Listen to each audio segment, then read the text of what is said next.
Hi, good evening, everybody. This is Rowan Smith, and this is the Noble Company podcast. Welcome.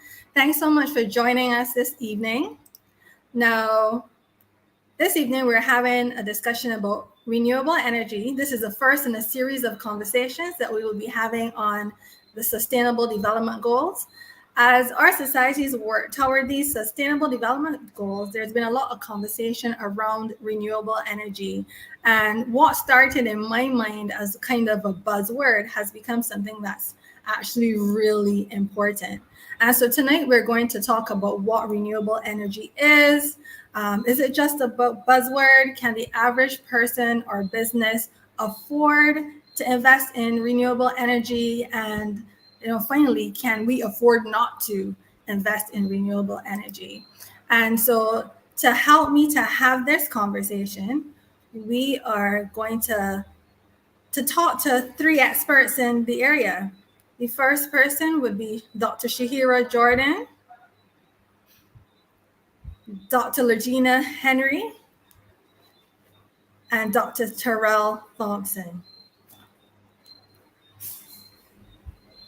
Welcome. So I'm going to ask you to just kindly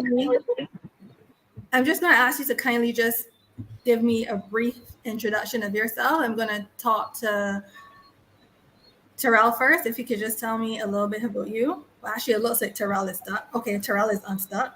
So Terrell, tell me a little bit about you. Good night, everyone. I am Dr. Terrell Thompson. I'm a renewable energy consultant at Export Barbados. I focus in the bioenergy space. I focus a lot on biogas and green hydrogen implementation. I also work with UNIDO. I am the Bloom Cluster Manager. Bloom is a clean tech cluster in Barbados, where we focus on the offering business development and advisory services to clean tech companies. Apart from that, academically, I hold a PhD in chemical engineering from Auckland University in New Zealand. Yeah, that's a bit about myself. Right. Thank you so much, Terrell. I'll go to you next, Shaherah. Hi, good evening. My name is Dr. Shaherah Jordan. I currently work as a community engagement manager for a renewable energy company in the UK called Innova. We install solar farms and battery energy storage projects across the UK. This is a new post for me. I've actually come from more of a transport background, focusing on things like electric vehicles and behavior change. I got my PhD from the University of East London, where I focused on climate justice by way of electric vehicle adoption and whether or not culture was a factor in EV adoption. And I have a real interest in policy as it pertains to renewable energy. Okay. Thank you so much, Shaherah. Legena. Hi, everyone. I'm Legena Henry. I'm a PhD in mechanical engineering. I'm the renewable energy lecturer at UWI Cave Hill, but most recently, my full-time work is as a startup founder, a CEO and founder of Rum and Sargassum Incorporated, which is a Barbados-based biofuel company. We produce transport fuel from rum distillery wastewater and sargassum seaweed. And our goal is to provide affordable transport fuel for all the gas car drivers in Barbados. Okay, thank you so much. So, again, one of the things that I find I should start by saying I am not a scientist in any form or fashion. And it's so interesting. I always kind of find myself in positions where I'm surrounded by scientists and I have no idea what people are talking about. So I'm going to ask you to keep it very simple for me. I'm not sure about my audience. My audience may be, very technical, but I'm not. So if you could just give a description of renewable energy. What is it? What does it involve? Because we hear about it all the time, but we don't necessarily know like everything that it entails. So can you just give us a brief overview, anybody? Well, I could jump in. Renewable energy is just any energy source that does not deplete, and it's really defined opposite to the current regime, which is fossil fuel based energy.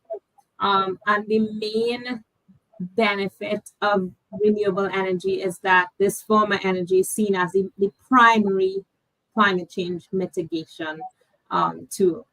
Right now, we're in the outflow and the realities of climate change. Right now in Barbados, we're waiting on some kind of big hurricane heading here. The world just went through its hottest summer.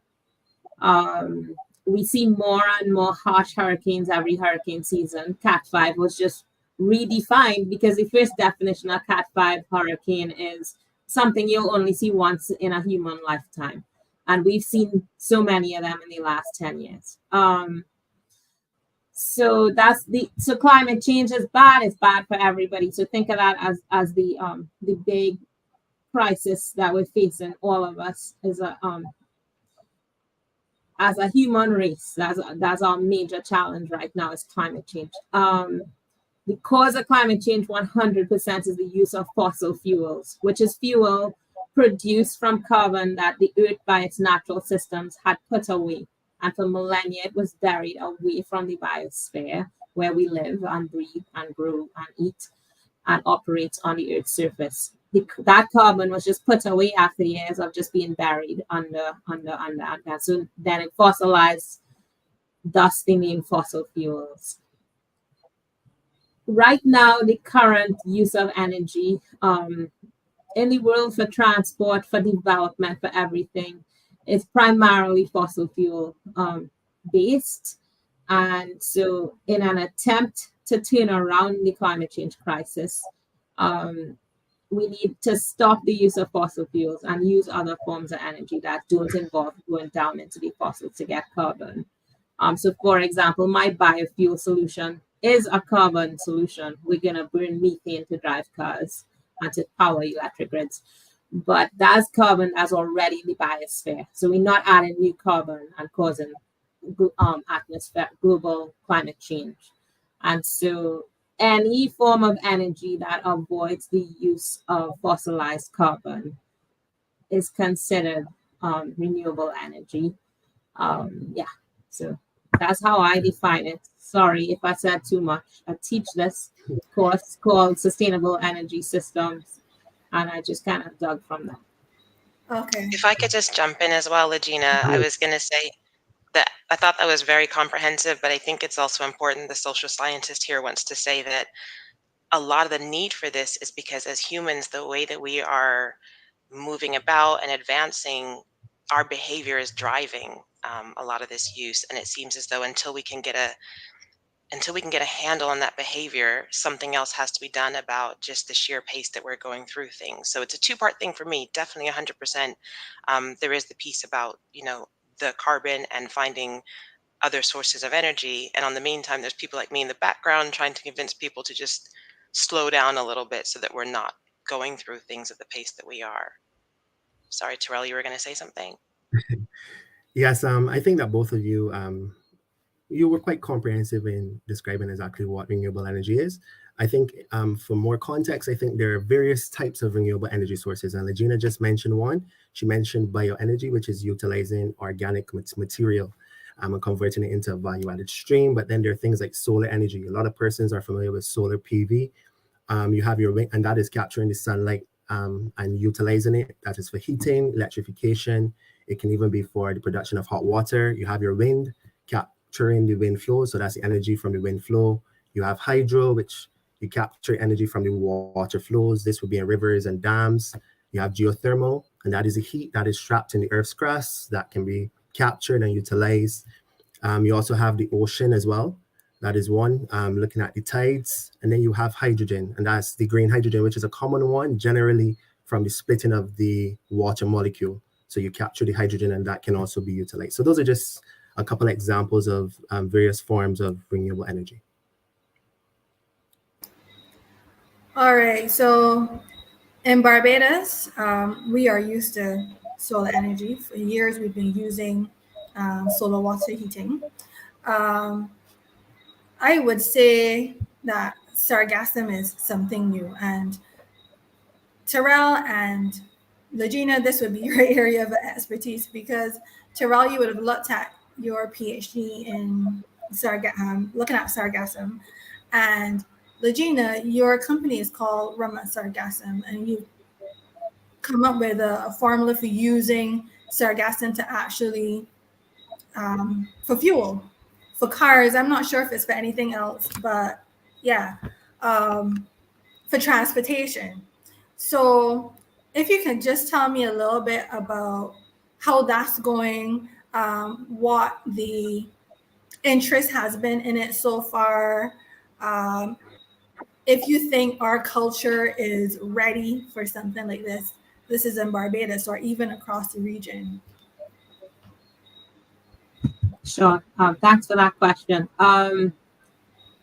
You mentioned in Barbados we're used to solar power, and I just want to say Barbados pretty much invented the solar thermal water heaters that we see on the roofs. Oh, And so that is a testament to the creative power of our Caribbean nationals. We sit, we walk, we breathe in energy all day, every day, all year. We do have winter where we have to lock up inside. All year through, we walk through the wind, and the sun is beating on us, and we walking on the grass, and we see in nature, and we live in this creative zone, and we are creative people. And we have all access. Terrell was naming all these different forms of renewable energy, and I think for a country like Barbados, we have access to many forms of renewable energy. I think the only one he said that we don't have here is geothermal. Everything else we have. And well, I guess hydro is a tricky one too for Barbados. But in terms of the sargassum biogas solution, this is fuel, so it replaces fossil fuel. It replaces gasoline or natural gas. And so, yes, it could work in cars, it could work for the electric grid, it could work as cooking gas. And we actually, right now, in the middle of piloting those three different modes to demonstrate that it works. So, we've set up a cooking gas pilot in Tobago, actually, within the last few weeks. And we are in the process working with Barbados National Oil Company to set up a gas station basically for 4 cars, a pilot biogas station to demonstrate that it works as a transport fuel. And then we're working with a US partner to just get a pilot going to see how we could look at an electric generator plugged into so like a gas generator that produces electricity using the same biogas.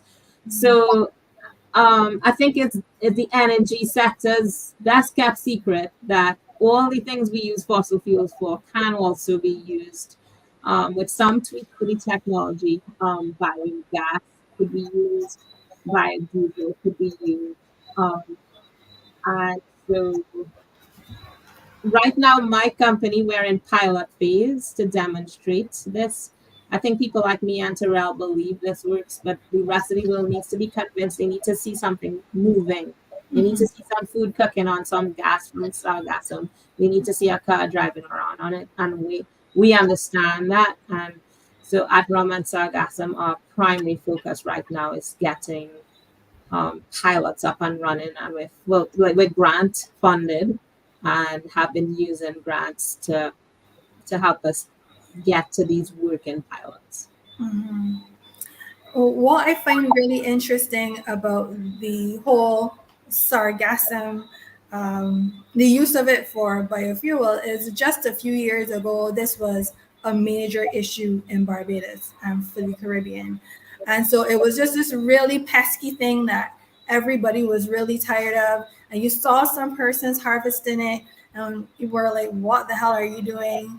And it just seemed like something that really was not going to turn into anything that was really viable. And it's just an indication that the things that really we see as a burden or as waste can actually really be used for energy.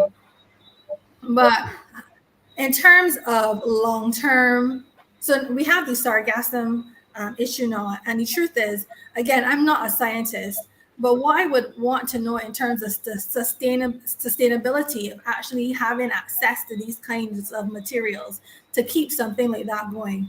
Because one of the things that I looked at on your website, Legena, and again, the company, for those of you who are watching, is Rum and Sargassum Inc. And one of the things that I noticed is that, there has to be some kind of replacement kit in your car to be able to use the the fuel, the sargassum fuel. So how sustainable is it in the long term? And you can talk about this, Terrell, because sargassum is your area of expertise. Is it something we can expect over the years to keep happening so that we can continue to harvest it? Because I think persons may need to know, okay, is this a sustainable investment? Yes, it's sustainable from the perspective of renewable energy, but is this something that in a couple of years I'm going to be able to continue to use? Okay, so yes, I know it will. Well, we predict that it will be around for the long haul. With the change in the climate, warmer ocean conditions, we have more runoff from it coming from the Amazon. We expect that we would continue to have the influx of sargassum to our shores. In terms of the quantities, that will vary annually. In terms of your question, sustainability, there are several options there. And I think something as simple as collecting the sargassum that is already beached or coming in and drying it and storing it, that will lend to its sustainability in terms of its application. But then there's also the option of onshore harvesting of sargassum. So Okay. having ponds onshore where we can actually grow our own sargassum and utilize it for various operations as one. I know Legena as well also has an app where they do some forecasting of the sargassum. Yeah, we project that it will be here for the long haul.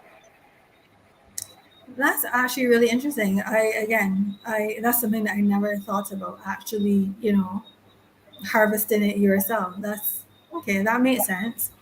Now, Shaherah, let me bring you into the conversation from a very cultural perspective. I don't know if y'all are dealing with sargassum over there. I don't know what kind of issues you're having in the UK. And I would love to say thank you so much to Shaherah. It's after 1 in the morning over there, and she has agreed to join us to have this conversation. And Shaherah's relationship with renewable energy really comes from a behavioral science perspective, as she would have mentioned earlier. And so my question is, what has the culture been in the UK surrounding renewable energy? We like to think that in developed nations that things are a lot more advanced.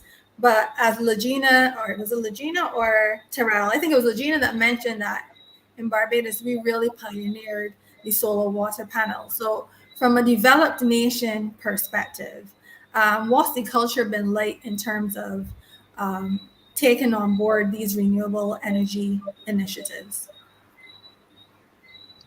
So it's kind of a tough one, actually. And while Terrell and Legena were speaking, one of the things that popped up in my mind when you asked the question about the sustainability of using sargassum for fuel, my first thing I was thinking of Roger's theory of diffusion, and I was thinking, like, who would the early adopters in Barbados be for, this kind of this product, basically? Because obviously, I shouldn't say obviously, apologies, but once you start with that core set of people who adopt something, gradually things kind of grow from there. There's different attitudes and personalities at play with the different stages, and so I automatically started thinking, like, oh, who would the early adopters in Barbados be for this?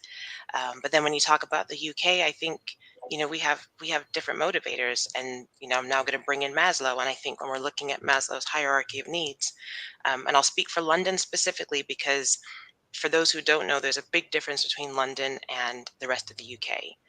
And I know with Londoners, the things that really are front of mind for them at the moment are the cost of living crisis, the NHS, and other things. And renewable energy really comes into play when there are mandates to encourage people to behave more sustainably. But in terms of a person deciding, like, oh, we have an excess of X, let's use that to do Y, not so much. But when the policy interventions roll in and people are forced to make decisions about how they navigate the space more sustainably, that's when you find the interest. So one of the big things here in London at the moment is the ultra low emission zone. And that is effectively, it's meant to be one of the most stringent transport policy interventions in the world. But effectively, if your vehicle is not of a certain standard with regards to its CO2 emissions, you pay £12.50 a day to drive through all of London. So that brings it top of mind for the drivers that either now need to invest in an electric vehicle or find that money every day that they drive their non-compliant vehicle through London. I feel that when there are quite strict policy measures, at least over here, I can't speak for the other developed nations, that's when people start to think about it. But then I've noticed that there's a sense of, there's like a disgruntled kind of attitude that comes with it. I think people are still very much in denial as to climate change and its pending impacts and its current impacts. And they see it as a penalty as opposed to see it as something that's, stemming what is coming down the pipeline at the moment. So it's kind of challenging, and culturally, I think there are huge differences in how people embrace discussions around renewable energy. I think if I talk about it from the point of view of, the installation of solar panels and the battery energy storage systems, we find that people, when asked, will say, "Yep, we're all for renewable energy," but if we're building too close to where they live, they don't want it. And when you begin to probe, the reasons for not wanting it, in my opinion, are not as robust as they could be. Because I don't want to diminish the opinion of anyone who's worried about the construction happening. But when you're on the side of knowing what actually goes into it and that it's perfectly okay, and people are saying, well, we don't want it here because it's going to be noisy or it's not safe, those are some of the struggles that we're up against when it comes to bringing in some of those measures over here. Well, it's really interesting that you brought up money as a motivator, because again, that's something that everybody's struggling with across the world right now. Cost of living going up significantly. And so I think one of the things people are concerned about is, how much is this going to cost me? And so if Terrell or Legena, if you can just give me some insight into the economic advantages of doing this, because we know on a global or even a national level, okay, well, I think most people know, who believe in climate change, okay, like if we don't do this soon, it's going to be destruction of the planet. However, persons are concerned about the here and now. Okay. Persons want to know about, how much they're going to have to pay for food in the supermarket. Persons have to buy school uniforms. Persons have to ride, or drive from school to, from work to home, from home to work, to drop off children to school. So we have a lot of expenses, especially here in Barbados. So then my question is, like, how do we balance that? What can you say to get people interested? How do people know, okay, this is actually going to be advantageous to me as an individual, advantageous to me as a company? All right, so I'll jump in quickly and say I agree with you. The cost of living is crazy in Barbados. I moved to Barbados in 2019 from Trinidad. So I'm from Trinidad, and even the cost to fill up your tank, it literally, if you do dollar to dollar and look at the exchange rate, I think Barbadians pay 3 times what Trinidadians pay to fill up your gas tank. And so the model we're building, and our target model and our aspirational financial model for Raman Sargassum points at a cost to the user that's half what they pay now. And even if I tell Trinis is half what Bajans pay, it's still too expensive in Trinidad. But in Barbados, we're aiming for that. To reduce the cost of transport fuel for the average driver. What I've seen is the cost of energy so high here, it does impact on life. It impacts on how many hours a day you turn on your fan, you turn on your AC lights. I found life was very different in Trinidad, where the cost of energy is highly subsidized by the government, so your electricity bill is nothing when it comes to it. In fact, you get your electricity bill comes once every 2 months in Trinidad. And it's not anywhere near comparable to the electricity bill that we pay here. And so the cost of living in this country is high. It's difficult for many people to make ends meet on a monthly basis. And so one of the things we're very passionate about in Raman Sargassum is going after the middle income families and the lower income families. And so we're saying we're going to have the cost of fuel for a public service vehicle, like somebody who drives a lot. They could break even in terms of putting in the kit in something like 9 months. It'll make sense that they had invested in installing a kit. The other thing is, while we're building up volumes in terms of drivers, we are going to take advantage of the feed-in tariff of 44 cents per kilowatt hour that Barbados Light and Power put in place. And I think that will be a demonstration of how this inexpensive waste to energy fuel could actually lower the cost of energy generation. So right now, the cost of energy is so high in Barbados. Your light bill is so high every month because the cost of the imported fossil fuels to power the grid is high. And so I think if we start turning around the regime of, we import fuel from other places, to we take our waste and we take our annoying sargassum and we produce energy from that. And so we don't have to pay the high cost that we do as a country for energy anymore. I think that would be beautiful to have the country shift to be in this waste to energy space where now the cost of energy is comparable to other places, because right now it's pretty high. I've looked at the costs, and the cost of energy here is among the highest in the Western world. And so that's something that has to shift. So for us, renewable energy generally is expensive, but the solution, any kind of waste to energy solution, will go in the opposite direction if you're strategic and bright about it. And so for us, we're slow walking it and doing it very carefully. I have 2 PhD students on this solution right now. I've graduated 2 master's theses, and every little question we're going deep into the answer and taking an academic rigorous approach to the answers. And our hope is to reduce the cost of energy in this country, and most Caribbean islands have the same struggle. Trinidad is unique because they're energy producing.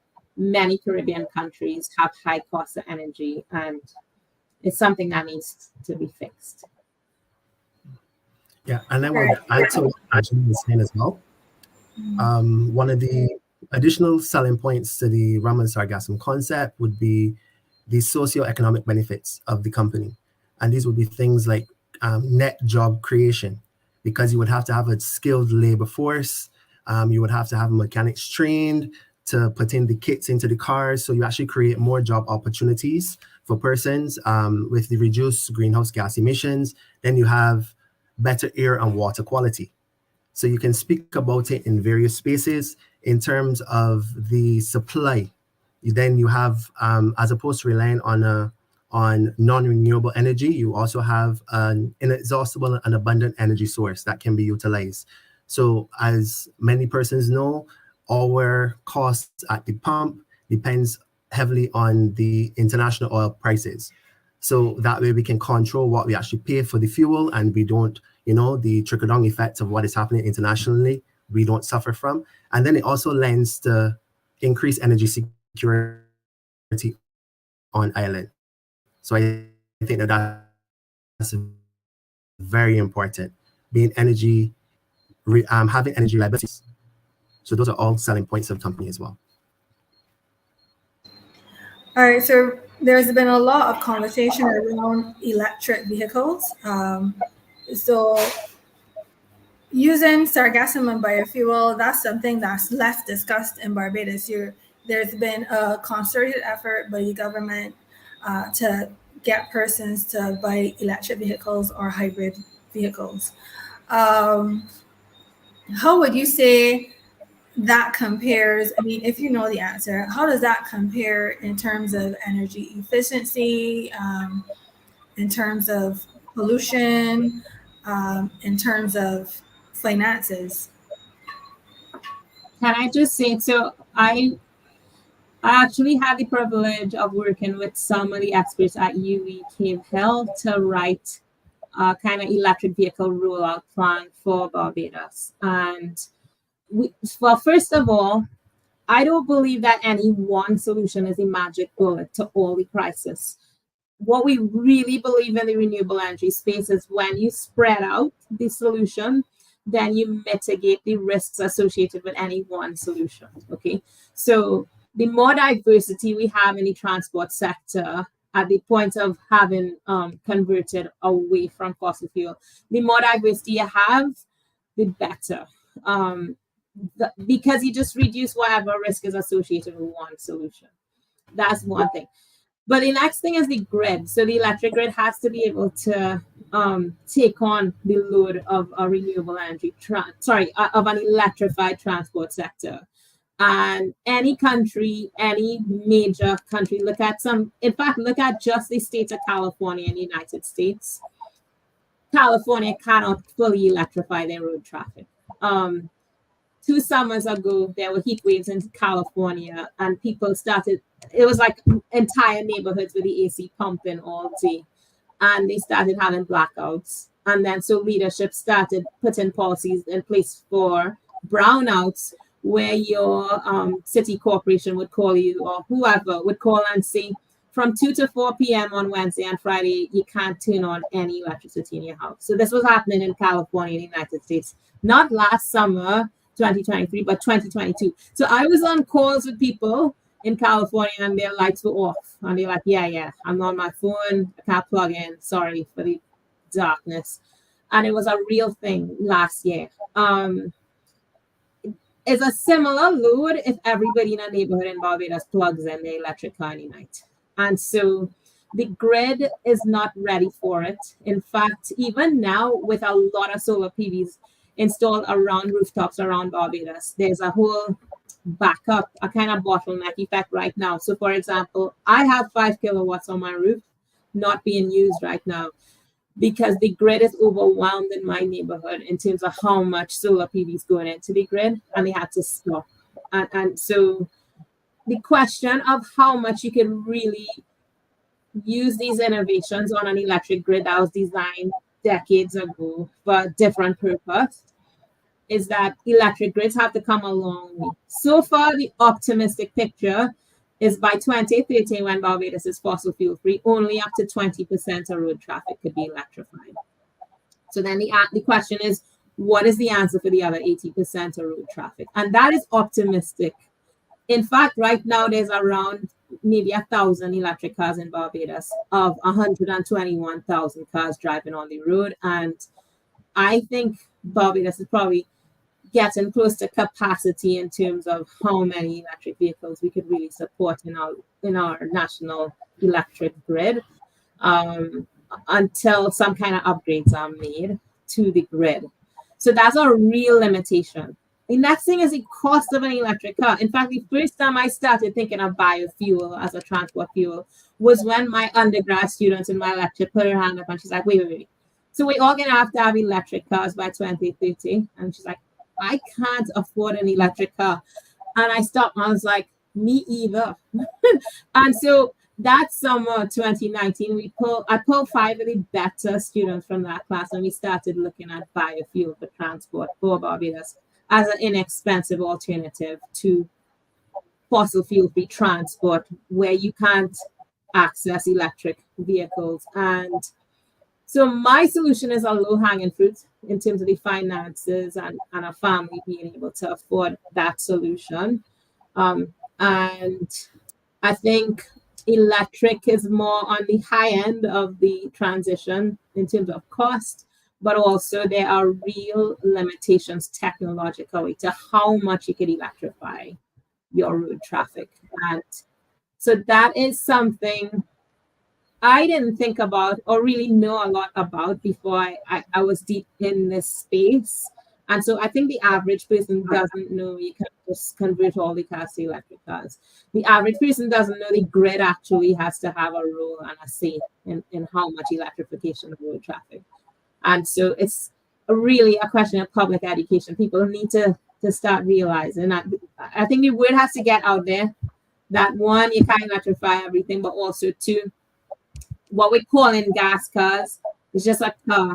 And a gas car with renewable fuel going inside of it is now a renewable energy car. And so even some of the benefits from the government for importing an electric vehicle needs to start being applied to CNG kits coming in that could convert a gas car to a renewable energy car and things like that. The CNG kit takes 4 hours to install, and boom, you could drive off on renewable fuel or stick with your gas as needed. So I am the renewable energy lecturer at UWI Cave Hill, and I wasn't too sure how you would get renewable fuel in a gas car up to 5 years ago. And the fact is, public education is a real thing, and real powers that be, it was in their interest to make it seem like biofuel was just some kind of thing out there, and to make us believe that we need fossil fuels for everything we do.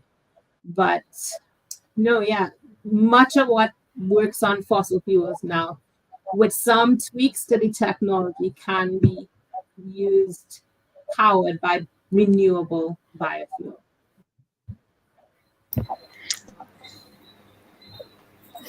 You're muted, Shaherah. I apologize. I thought I had unmuted. I wanted to add to what Legena was saying about the diversity of your transport. I think one of the things that really jumped out to me when I was doing my thesis was a topic that doesn't get discussed a lot, which is the mining for the batteries, basically, cobalt, lithium, et cetera, and that's very intensive for the countries that we're importing this stuff from. And if we're aiming for the volumes that we're talking about, it's almost like sometimes those of us in certain regions, we forget that there is a knock-on effect for our push towards net zero that's having a very negative impact on the countries that are very rich in these minerals and resources. And I think that's why I'm a huge fan of a diverse approach to renewable energy, because again, when I talked in the beginning about the way that we as humans do things, as we lean more towards this capitalistic way, we have a very bad habit of doing too much. There's no scientific way to say it. And so when that happens, the depletion becomes an issue in, like I said, Congo and places like that. So I think that's one of the reasons why I'm really keen on a diverse approach to renewable energy, because too much of one thing is not a good thing. And we need to find the right way of balancing how we approach things. And I can't say this enough. For most of us, we just need to take things down a little bit, a notch collectively, if we really want to kind of stem what's happening. So I 100% agree with diversity, because everyone's just so big on EVs at the moment. And another thing I wanted to say as well is that what I like about what you're doing with Roman Star Gas, and when you mentioned the middle income and lower income families, like that was just music to my ears, because oftentimes where I sit, and for reference to anyone listening, yes, I live in the UK, but my father's from Trinidad and Tobago, my mother's from Barbados, so I get a nice wide vantage point of the world.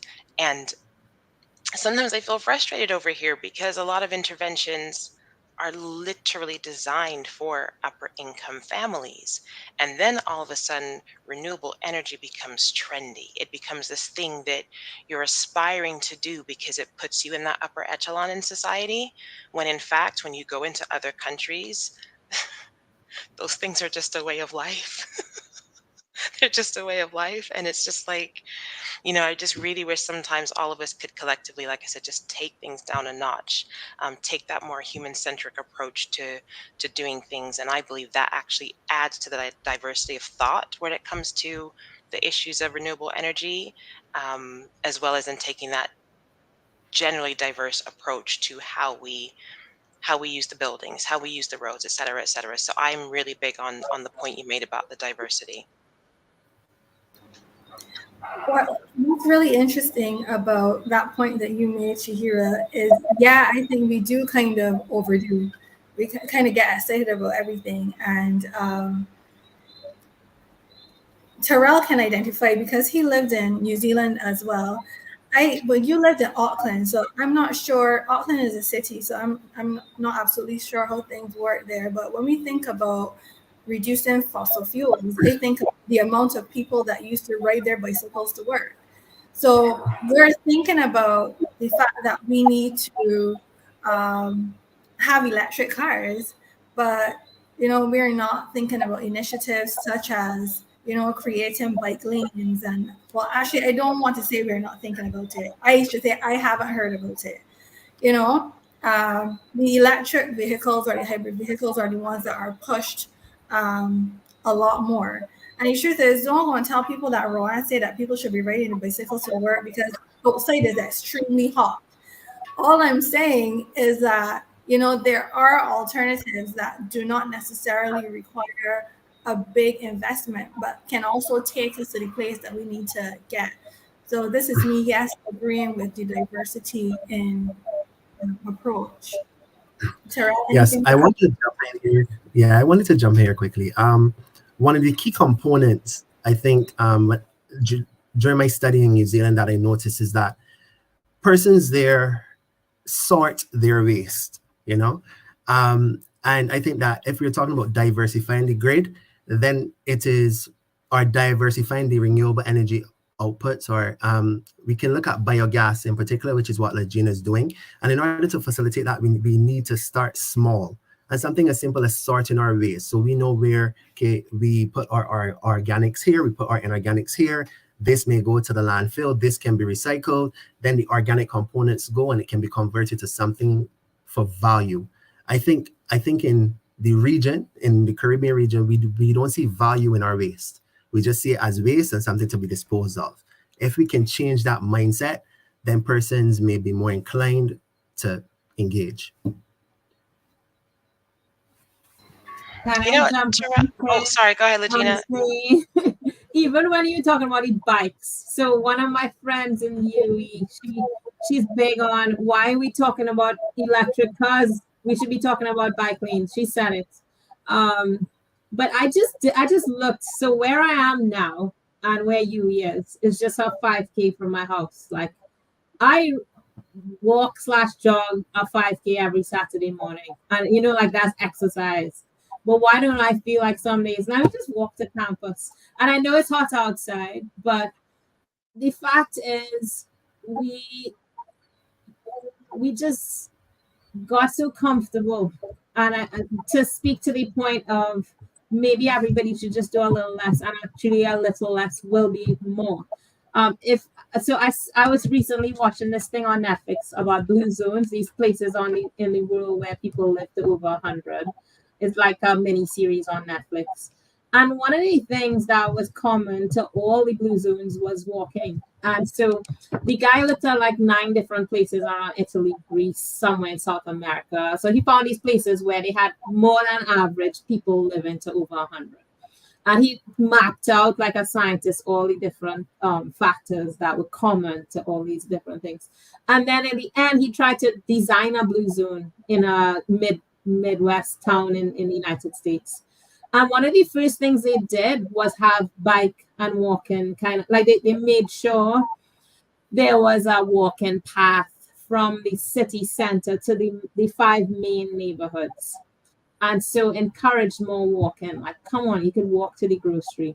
And I think I guess it is hot, it is humid. And so the thought of walking to campus and being all sweaty by the time I get to work is not the most exciting thing. But I I think we have to bring out how can we be more inclined to walk. The country is beautiful. Like, I'm driving into UV Cave Hill and watching the horizon in front of me. I'm like, do I deserve this?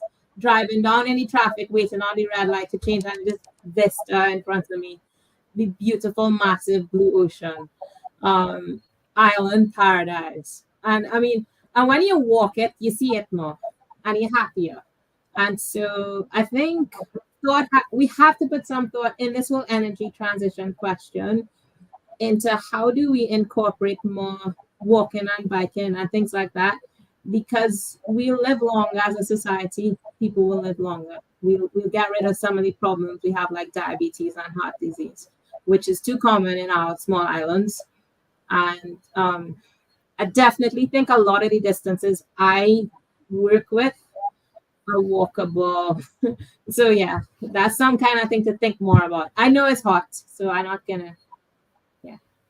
I would say too, when I was in New Zealand, and before I actually say that, normally we get questions, we get a lot of comments, but if you're watching and you're not used to watching, please know that you can ask questions, and we're kind of wrapping up. So if you want to ask your questions, you may want to ask them quickly. But even things like what I remember in New Zealand at the university I went to, there were showers in the department. So persons would work out during lunchtime, or they may walk to campus or ride to campus, and there are facilities that they can use so that they can, clean up themselves. So these are some of the smaller initiatives that, persons can think about coming up with. And, one of the things that companies become concerned about when they're thinking about implementing these things are, profitability. So at the end of the day, we need to be able to make profit. We need to be able to pay shareholders. We need to be able to pay salaries. So small things like, again, maybe implementing these CNG kits, or maybe having the bathrooms and encouraging people to work. Remember, this is a whole island-wide initiative, because you'll have the bikers saying we don't even have safe roads, and that's the truth, But what are some of the other things that companies can do that are smaller initiatives that would allow them to be able to maintain profitability or even increase profitability while being responsible with the environment? I'm going to jump in. I appreciate I'm not a business owner in Barbados. But I will say to Terrell's point that there's a lot of value in starting small. And I think this speaks to what Legena said as well. There are some things infrastructurally that will support more sustainable behavior. I agree with the points about Bayesian roads and cycling, because as someone who likes to walk, I had a point where I was just like, how many times can I jump into this bush to get out of the way of this car that's flying down the road? Like, it's not practical. But I like walking, so I understand that there are practical constraints. But I think from a business perspective, I know especially here in the UK, we encourage businesses to do really simple things sometimes, like unplugging appliances that aren't being used, or to Terrell's point, which I thought was very, very key, beginning to sort waste. Because if you can keep your waste separate, it goes a long way to keeping certain things out of the landfill. So even if just by virtue of keeping the organic matter from touching the recyclable paper, that's already a start. So I think for the people that have no clue what they're doing, it's about that those really basic low level behaviors, embedding them as automatic, and then looking at some of the more, sexy interventions and things like that. But I think if you get your basic behaviors down pat from a business perspective, even streamlining how you receive deliveries or things like that, then you can move into some of the interventions that we've been discussing today. Yeah, I definitely agree. And I do love your point, and I think I'll just summarize it as you have to start by setting a couple of targets, some small targets, and if you're not sure, then lean on the experts in the different fields. I think consultation in terms of how to design a business that incorporates sustainability is very important. You spoke about plugging out appliances and sorting waste. Yeah, I agree with that fully. Yeah. But as it relates to waste, though, are there limitations here in terms of what we can recycle? So again, as businesses, we can decide, okay, we're going to sort waste, but what makes sense and what doesn't make sense. I think you don't have to reinvent the wheel. There are all kinds of cool solutions. So one of the system we've set up in Tobago is from a company in Israel called Home Biogas. And the philosophy of home biogas is all the waste from your kitchen on a daily basis can power your kitchen needs. So you can cook on your waste. And so they have these nice, cute little biogas systems that you put maybe outside the kitchen and have it piped through the gas to the inside of the house. Kind of like the big tanks we buy now anyway, the 100-pound tanks. And what you do daily is you collect your tomato peels and your eggshells and whatever in the home biogas bucket, and you dump it into the system on a daily basis. And that could feed a family of 7, I think 5 kids, 2 adults. The system we got was for a kitchen for 20 people. So it's bigger. It was like 2,500 liter system. So it comes down to, at the scale of the organizations, even from a part of a family to a small business to whatever, your waste could actually be a source of energy. And I think Terrell just mentioned low-hanging fruits. What is the smallest increment of these changed behaviors? And I think that's a great example, because then a family starts thinking of, okay, my organic waste, that's for our gas. So put that in this, because we need that for the gas. And so a need will drive it, and they'll quickly get good at it, I think.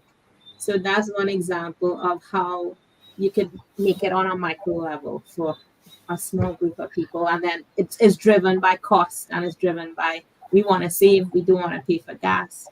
That kind of stuff.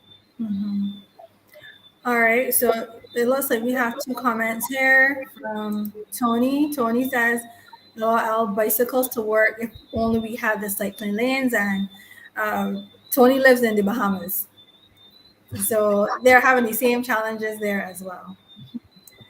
And then Tony also says, well, she asks, how can we get the public's buy-in with storing the waste? So many benefits. Energy is another one. So how can we get the public's buy-in? Anybody want to take that? Shaherah, behavioral scientist? I hate to say it, but I think policy intervention is the way forward.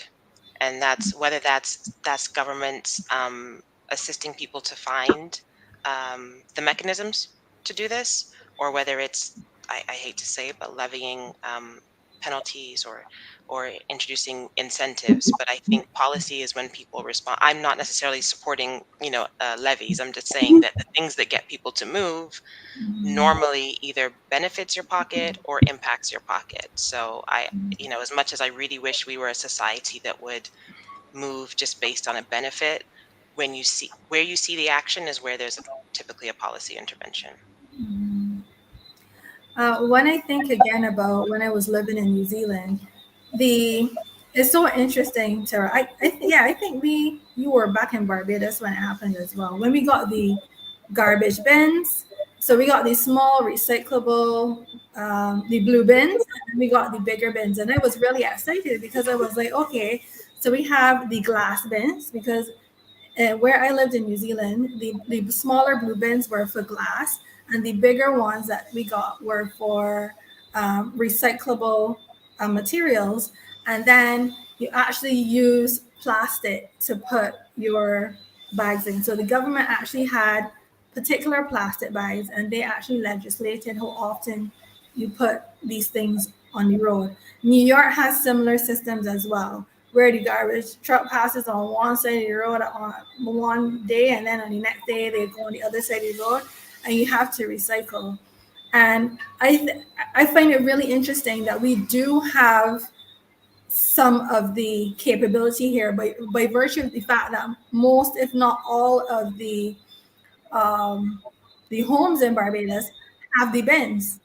So we can facilitate the recycling of waste by virtue of having the bins, but they're being used for another purpose. So in terms of government intervention, I think I think that's something that needs to be considered. Anybody else has anything else to add? Okay. All right. So my final question is, how can businesses effectively communicate their sustainability efforts to consumers and stakeholders? Now, I know that many of our businesses are now starting small. But corporate social responsibility is also becoming a really big thing, and persons are more concerned about interacting with companies who are actually becoming more sustainable. So how do you think businesses should go about communicating that to stakeholders? Okay, I'll start, and I'm going to be leaning on Terrell a little bit for this one. The first thing I'm going to say is that I believe that even consumers who don't understand a lot about renewable energy, I believe that they're still sensitive to greenwashing. So do not say you're doing something that you're not actually doing, and don't talk about things that you don't understand. I think it's, on a personal note, I think it's perfectly okay to be honest about where you are. And I know that typically when you're writing policies, one thing that stands out is by setting some targets. So even if you put your palms where your customers can see them and say, we want to be more sustainable, and here are the things that we're going to be doing over the next year, 3 years, and 5 years to work in that direction, and we'll be renewing this policy regularly. That to me goes a long way in communicating that you are taking a genuine and authentic approach to sustainability. But if you start using buzzwords and you can't back it up, people will know, and it's not a good look. So I don't know what Terrell and Legena think. That is definitely true. I think it's very important to know your audience, know the persons that you're talking to, know their interests and their expectations, and you can tailor the conversation accordingly. I think that that's very important. As was just stated, be very transparent and honest. Don't say you're doing something you're not doing, and have data to back up what you're saying. So make sure that every time you say something, you can validate it with scientific evidence or even the progress reports of the business. I think that those are two ways you can definitely reach out to stakeholders with regards to the sustainability performance of the business. Anything to add, Legena? I agree. Sounds good. Yeah, for sure. And for those of you who are not sure what greenwashing is, again, that's basically saying about your company that you implement certain initiatives green initiatives that you actually do not. And there are several companies across the world that lose customers. Sometimes they're fined because of greenwashing, basically. So it's very important to be transparent, and it's very important also to use simple language. I think, like Terrell said, a lot of times persons really don't understand what's going on. And so if we communicate it in a way that's simple for everybody to understand, and persons will be more inclined to buy in, and persons would be more inclined to actually try to engage in renewable or sustainable initiatives as well. Are there any other closing comments? Anything you want to say before you go? Including where we can find you if we want to have further conversation with you. I'll start with Tina. Okay, yeah. So we, like I said, we're a Barbados-based startup with some operations around the region, but we're at ramansagaxon.com, and you can learn more about our solution there.